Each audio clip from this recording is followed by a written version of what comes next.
Demain, je vais à Disneyland et je trouve pas mes ears, les oreilles de Mickey, le seul truc que t'achètes au parc pour porter au parc. J'ai beau retourner l'appart, impossible de mettre la main dessus, mais c'est pas grave, on va en faire soi-même. Première étape, rassembler le matos et je vais utiliser ce serre-tête que j'ai acheté genre 2 € à Carrefour. Et ensuite, pour les oreilles, j'ai eu une idée, mais diabolique. On n'a pas le choix, on est obligé de faire un sacrifice de cette peluche mini. Dis au revoir à tes oreilles mini.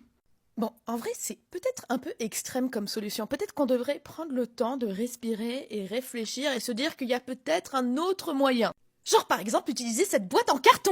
Et pour finir le tout, ce rouleau de PQ. Et voilà, on a tout ce qu'il faut. On a tout le matos nécessaire pour faire nos ears. Je trace la forme des oreilles de Mickey dans le carton, je les découpe au cutter et je recouvre les bords avec du ruban de masquage. Et on sort l'ingrédient ultime, le rouleau de PQ. On découpe une feuille et en fait on va la plier en forme de fleur. Donc, on fait des petits plis sur le haut, on la roule et on découpe la queue en trop. Et ensuite, je peux la coller avec de la colle chaude. Et on va faire ça pour les deux côtés des oreilles. Parce que oui, j'ai envie d'avoir des ears bien fleuris. Sauf que tout blanc comme ça fait trop mariage. Donc j'ai décidé de les colorier. Et pour ça, on va juste mettre de l'eau avec du colorant alimentaire dedans. Et avec un gros pinceau, je vais mettre de la couleur un peu partout pour un effet un peu aquarelle. Et pendant que tout ça sèche, on va prendre du ruban en satin et on va recouvrir tout notre serre-tête pour qu'il soit bien joli, bien dans les mêmes couleurs que les oreilles. Et ensuite, on va recouvrir les côtés des oreilles pour que pareil, ça aille bien avec le serre-tête et que ça ait des jolies finitions. Là, on commence à se rapprocher du produit fini et franchement, ça rend pas trop mal. Il suffit juste ensuite de coller les ears sur le serre-tête et c'est là où je me suis rendu compte d'une erreur. C'est qu'en fait, j'aurais dû tracer les oreilles sur un serre-tête genre ouvert, un serre-tête sur une tête. Sauf que là, je l'ai fait sur le serre-tête fermé, donc il y a un petit écart. Mais c'est pas grave, on va le coller sur un serre-tête ouvert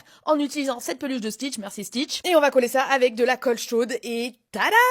Franchement, le résultat est vraiment pas mal, même si la vérité, j'ai pas fait ça la veille, ça m'a pris genre hyper longtemps, mais c'est pas grave, j'aime trop le résultat. Il y a même un petit espace entre les deux oreilles pour rajouter un petit bonhomme, genre Stitch. Viens avec moi Stitch. Va juste falloir que je trouve une meilleure façon de le faire tenir. J'ose jamais jeter les bocals en verre des yaourts, du coup je vais te montrer comment on va les transformer avec les astuces à faire et à ne pas faire. Je commence par retirer la colle de l'opercule avec un papier de verre, puis je prends ma pâte polymère que j'ai achetée à Action. D'ailleurs meilleur achat, c'est 1 € pour un pack de 4 blocs, ça marche super bien. Je commence à préparer les boules de suie. Je fais 4 boules de Fimo que j'aplatis, puis avec une lame très fine, ici j'utilise un cutter, je fais les petits picots. Une fois fini, j'installe la boule sur le pot pour qu'elle prenne la forme. Et je répète pour les 4 boules.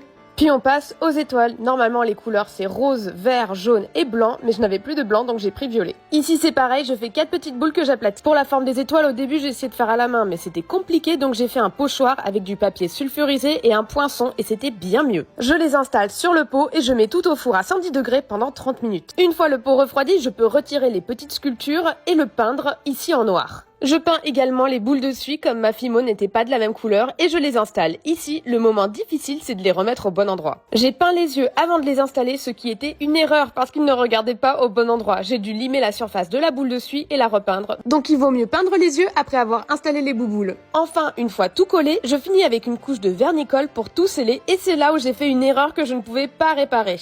Il faut mettre une fine couche de vernicole. Je pensais qu'une grosse couche ferait un effet gel, mais pas du tout, ça a plutôt donné un effet bave. Et voilà comment transformer un pot de yaourt en objet de déco. Tout le monde sait faire des bracelets de perles. Ah ouais, mais est-ce que les tiens, ils sont incassables? Première étape, le fil. J'utilise du fil de nylon extensible. C'est du fil élastique, beaucoup plus facile pour adapter à n'importe quelle poignée si jamais vous voulez les donner à quelqu'un. Pour savoir la quantité de fil à couper, vous mettez votre main comme ça, vous glissez un tout petit peu, vous laissez ressortir un petit peu, vous voyez? Je sais pas si vous voyez, voilà. Vous mettez votre fil comme ça, vous faites un tour. Hop, on arrive à comme ça et on va couper ici. Voilà, la plupart des gens font un nœud pour pouvoir enfiler tranquillement vos perles. J'ai encore plus facile, une pince à linge. Et comme ça, vous faites votre design. Si jamais il y a un problème, vous vous dites « Ah, je veux changer un truc au début », t'enlèves ta pince à linge, tu la mets de l'autre côté et tu peux facilement changer le début. Ensuite, tu prends tes perles et on va commencer à les enfiler. Si tu veux aller super vite, il y a le Beat Speeder de Action qui coûte 4 € qui te permet d'enfiler rapidement tes perles. Une fois que t'as le coup de main, c'est vraiment rapide, mais si t'as pas ça, l'autre option, c'est des aiguilles à bourron comme ça. J'en prends une et je vais venir la planter pour récupérer. Voilà, là, j'ai récupéré 4 perles d'un coup. Une fois que j'ai ce qu'il faut, avec mes doigts, je vais venir juste prélever comme ça. Je prends mon fil et je vais le passer dans les perles. On va dire t'as choisi 4 couleurs, t'as envie que les 4 soient représentées, mais tu t'en fiches de l'ordre, ça c'est super pratique. Moi j'aime bien faire 8 petites perles, une grosse perle en gomme. Voilà. Et on continue. Ayant déjà fait ce bracelet auparavant, je sais qu'il faut 7 grosses perles pour arriver à mon tour de poignet, mais si vous n'êtes pas sûr, vous égalisez.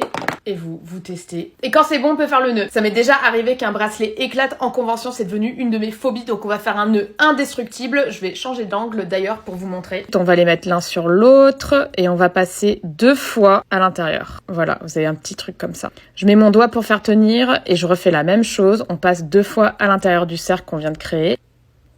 On fait notre nœud. Ouais.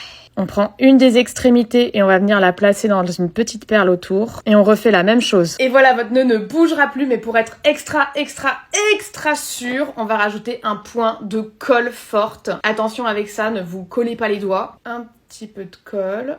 Voilà. On va laisser sécher genre 5 minutes. Une fois que c'est sec, on coupe les fils à ras. Et voilà, c'est fini et tu peux le mettre et il est incassable.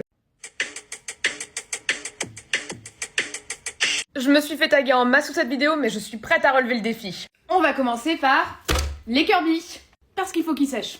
Les boules sont finies, je savais pas exactement combien en faire, donc j'espère que j'en ai fait assez. Et maintenant, on va leur ajouter des petits bras et des petits pieds. Pour l'instant, ça a l'air bizarre, mais promis, c'est un bras. Attendez, mais c'est pas le truc le plus mignon que j'ai jamais fait de ma vie, je suis hyper fière. Maintenant, on va faire la même chose pour les autres. Et tada! Une armée de petits Kirby. Oh non! En attendant que les petits Kirby sèchent, on va passer à la boîte et pour ça, je vais utiliser une boîte d'allumettes. Je sais que c'est pas le même genre de boîte que la fille elle utilise, mais je pense que ça va hyper bien coller. Alors, on va commencer par vider tout ça. Et pour peindre notre boîte d'allumettes, je vais d'abord appliquer une couche de gesso en base. Et comme ça, les couleurs vont bien ressortir quand je commencerai à peindre pour de bon la boîte d'allumettes. Il va falloir quelques couches avant que ce soit complètement recouvert. Là, j'en suis à la 3e couche et on voit encore la couleur à travers. J'en ai trop marre d'attendre que ça sèche, donc on va faire ça au sèche-cheveux. Et voilà, on a nos Kirby, notre boîte. On va laisser tout ça sécher et on reprendra tout ça demain. Nos petits Kirby ont bien séché et il est temps maintenant de peindre tout ça. J'ai aussi pris le temps de les peindre en blanc pour que les couleurs ressortent bien. Premièrement, je vais commencer par faire le design sur la boîte au crayon papier. Et voilà, maintenant on va commencer la peinture. J'ai fait pas mal de peinture, mais c'est parce que je vais peindre la boîte, mais aussi les Kirby avec. La peinture est terminée et oh là là là là, ils sont trop choux. Maintenant, on va faire les petits contours, les petits yeux des Kirby. Je viens de finir la boîte et vraiment, faire des lignes droites, c'était le plus compliqué. Mais maintenant que c'est fait, on va pouvoir faire des petits visages à ces Kirby. Oh, attends, c'est trop chou! J'ai décidé de tous leur faire des visages différents et j'aime trop celui-là, je trouve que c'est le plus mignon. Maintenant, on va recouvrir tout de vernis-colle, y compris la boîte d'allumettes et j'ai un peu peur que le stylo bave, donc on va tenter et on va prier que ça se passe bien. Je retiens ma respiration là. Mais ça a l'air d'aller ouf! Ok, j'ai rien dit, c'est en train de baver juste là, donc on va éviter de trop toucher. Je vais passer à d'autres endroits et je vais attendre que ça sèche. Je crois avoir à peu près rattrapé et maintenant on va vernir nos petits Kirby. Je vais pas vous mentir, j'ai galéré. Et il est 22h30, il est beaucoup trop tard, mais... les voilà! On a notre armée de Kirby et leur petite boîte. On peut même essayer de les mettre à l'intérieur de la boîte. Hop, hop, hop.